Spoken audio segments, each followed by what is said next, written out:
Okay, so ito ang starting point natin. Papagasa pa ako mamaya. Nasa bahay pa ako pero paalis na ako. And it's another trip. This time dun ako sa Fort Santiago. Sobrang tagal ko nang hindi nagpupunta sa Fort Santiago.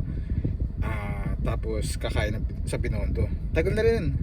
Kasi ever since na-discover ko na walang hassles sa parking, traffic enforcer sa Banawe, and masarap din sa Banawe.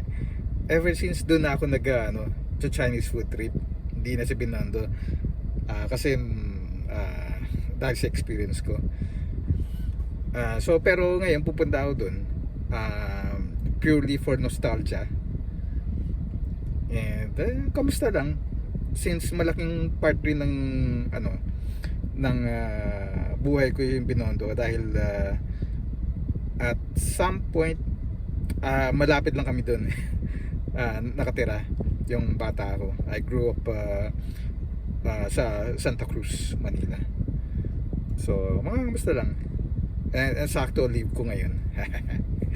So ewan ko kung ano pa pupuntahan, kung after ng Binondo and Fort Santiago, kung may maisip pa ang puntahan mamaya. So let's find out.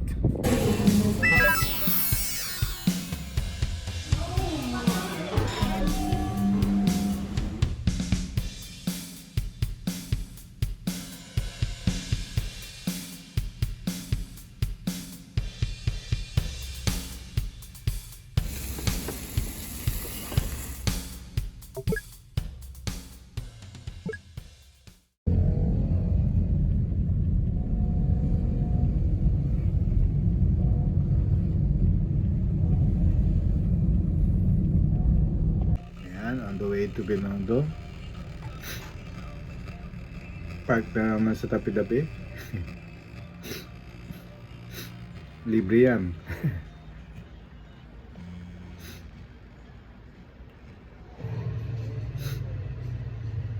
Kung napansin nyo, wala ako sa Ongpin. Nasa may San Nicolas ako. Para siyang industrial commercial center. Hindi siya yung shopping district and food district ng Binondo. Wow! Sana manalo ang loto. Ayan, makita mo merong mga familiar places din, and mga not so familiar places. Mga sinauna pa, handwritten pa yung handmade pa yung mga signage. Ngayon kasi computer printed sa tarpaulin yung mga dati hina-handmade talaga Ayan, so naglibot-libot lang naman ako dyan sa party ng Binondo na yan. Wala akong guide, wala akong kasama. Yan, na-discover ko yan. Host without food. Tawag ko dyan Chinese asado Hindi ko lang kung tawag dyan. Pero dalawa ang shop na nagtitinda ng Chinese asado sa Binondo. Yung pagkakalam ko Yan sa San Nicolas at saka dun sa may Ongpin. Sa may sa harap ng David's.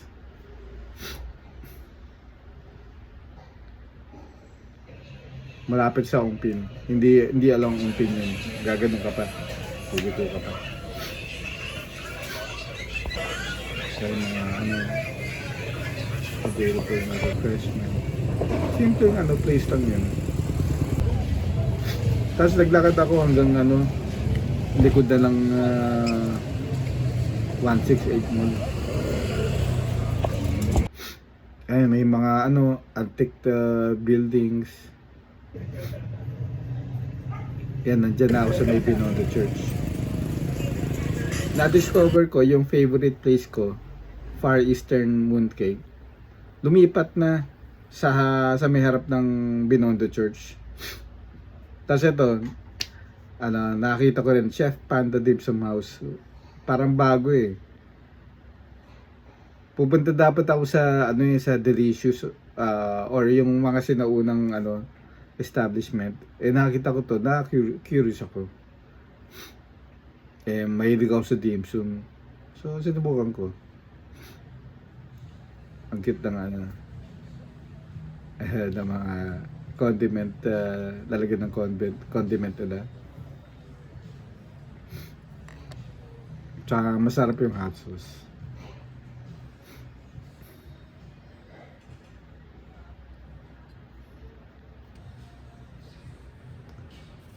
Tapos hindi nila ko yung tinake out kong Chinese asado. Cold cuts, asado, cold cuts, Chinese cold cuts.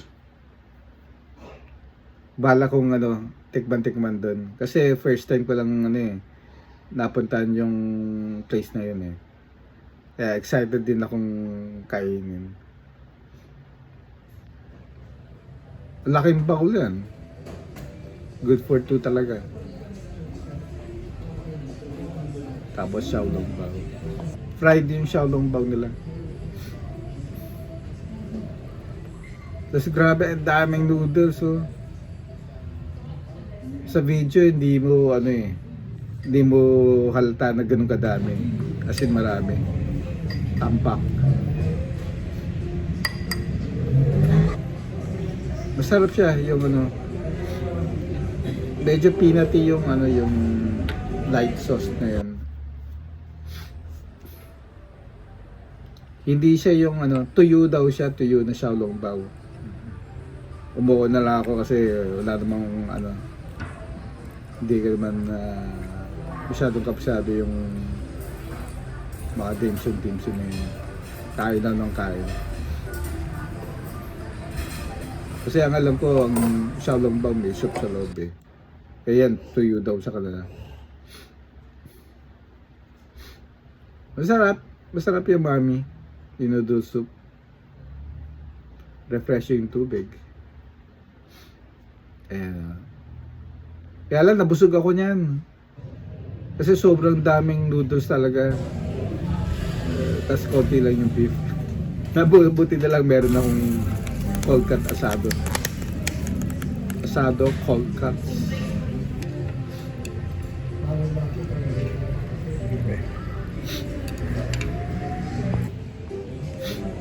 Busog.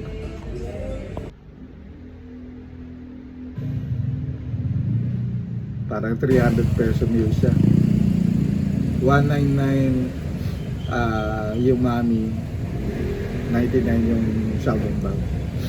Ayan yan. Pumasok na ako dyan sa restaurant din siya. Ngayon ko lang kasi Chinese restaurant din siya pero yan ang bida nila. Yan ang the best na Ayan, pabalik na ako. Ito yung exciting part. Kung nandun pa yung sasakyan. Sana nandun pa. The best Chinese mooncake para sa akin.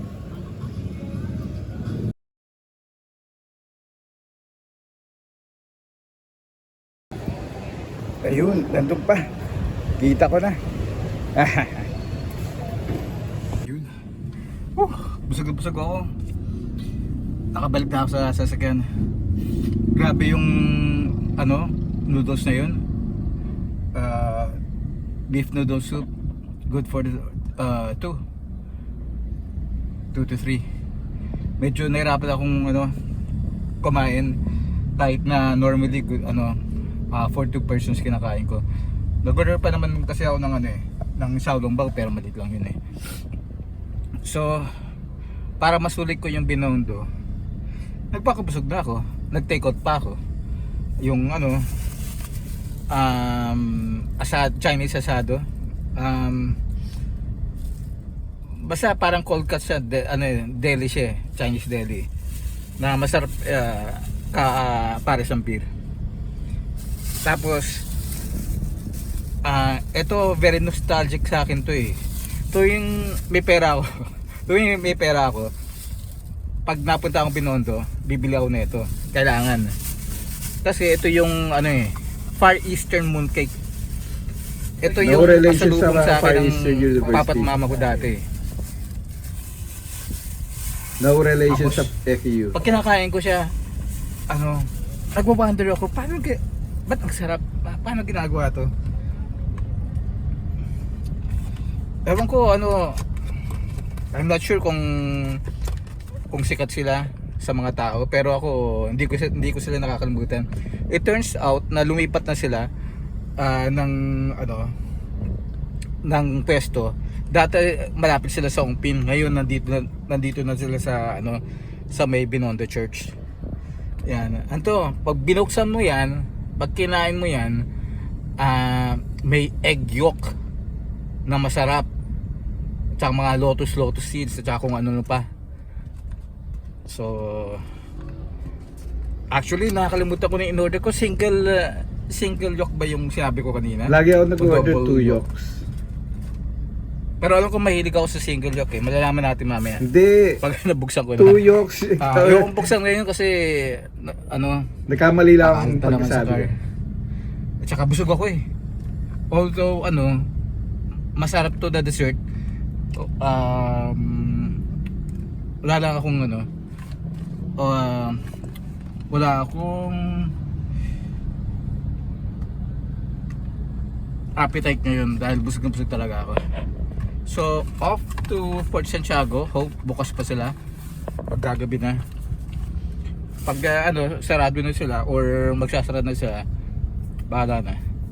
Definitely hindi pwedeng pagkain kasi busog talaga ako. May part 2, may part 3 ito ha. Off to Fort Santiago from Binondo, San Fernando Street. Na akala ko pagbalik ko wala na wala na yung kotse. Okay, bye.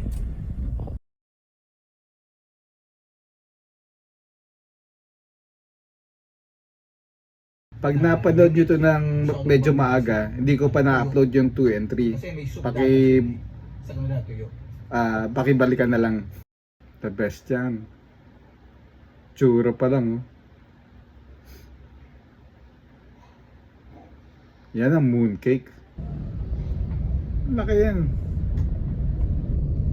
Tapos na-discover ko may shortcut pala from Binondo to Intramuros. Nagulat ako. Ang bilis kong nakarating. Gumamit ako ng Google Map.